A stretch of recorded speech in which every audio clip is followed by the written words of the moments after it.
Field marshal Asim Munir साहब Iran पहुंच गए। ईरान पहुंचकर उन्होंने ईरान के फॉरेन मिनिस्टर को सैल्यूट भी किया। शहबाज शरीफ साहब सऊदी अरेबिया पहुंच गए। शहबाज शरीफ साहब ने कतर भी जाना है, शहबाज शरीफ साहब ने तुर्की भी जाना है और हो सकता है कि शहबाज शरीफ साहब इजिप्ट भी जाएं। क्या मुसलमानों की आर्मी बनाई जा रही है जिसको लीड आसिम मुनीर साहब करेंगे? खैर नाज़रीन, मुज़ाकरात करवाए जा रहे हैं फिलहाल तो पाकिस्तान की जानिब से। पाकिस्तान चाहता है कि अमेरिका और ईरान की सुलह हो जाए, ईरान को मजीद नुकसान ना पहुंचे और ईरान की जानिब से मिडिल ईस्टर्न कंट्रीज को मजीद नुकसान ना पहुंचे। शहबाज शरीफ साहब दौड़े लगा रहे हैं, आसिम मुनीर साहब दौड़े लगा रहे हैं। दोनों की कोशिश है कि किसी तरह इस जंग को एक दफा मुकम्मल तौर पर रुकवाएं और उसके बाद पूरी दुनिया के इस्लामिक लीडर बन जाएं, तमाम इस्लामिक मुमालिक को अपने मुताबिक चलाएं ताकि फिर कोई दूसरा मुल्क आइंदा कभी किसी भी मुसलमान मुल्क को मैली आंख से ना देख सके। नाजरीन, हमारी इत्तलात के मुताबिक आसिम मुनीर साहब ईरान के सुप्रीम लीडर से भी मुलाकात करेंगे।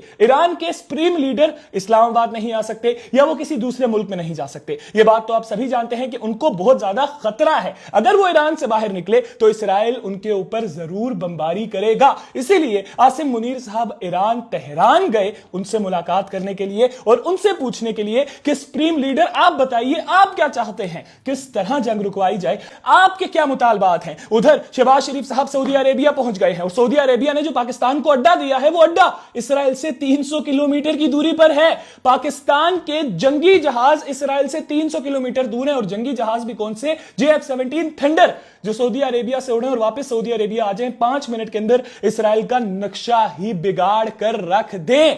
नाजरीन, हमारे जराए ने हमें यह बताया है कि सऊदी अरेबिया से भी शहबाज शरीफ साहब ये बात करेंगे, कतर से भी ये बात करेंगे, इजिप्ट से भी बात करेंगे और तुर्की से भी ये बात करेंगे कि ईरान और अमेरिका का मसला किसी तरह खत्म करवाकर उसके बाद हम मुसलमान एक साथ रहते हैं, सब मिलकर एक दूसरे के साथ मुआहिदा करते हैं, उसी तरह का जिस तरह पाकिस्तान ने सऊदी अरेबिया के साथ मुआहिदा किया है। हमारी इत्तलात के मुताबिक कतर तो इस चीज को मान गया है, कतर भी पाकिस्तान और सऊदी अरेबिया के मुआहिदे में शामिल हो जाएगा। अगर ईरान और अमेरिका की जंग खत्म हो जाती है तो हो सकता है कि ईरान भी इस मुआहिदे में शामिल हो जाए। तुर्की, शहबाज शरीफ साहब जा रहे हैं, हो सकता है कि तुर्की भी इस मुआहिदे में शामिल हो जाए और तुर्की के साथ साथ इजिप्ट भी इस मुआहिदे में शामिल हो जाए। जरा सोचिए कि पाकिस्तान इन मुमालिक को लीड करे और पाकिस्तान के अंदर सऊदी अरेबिया, कतर, ईरान, तुर्की, इजिप्ट हो, फिर क्या कोई इस्राएल जैसा मुल्क हमसे पंगा ले पाएगा? जरूर कमेंट सेक्शन में बताइएगा। इसके साथ ही मुझे दीजिए इजाजत। अल्लाह हाफिज।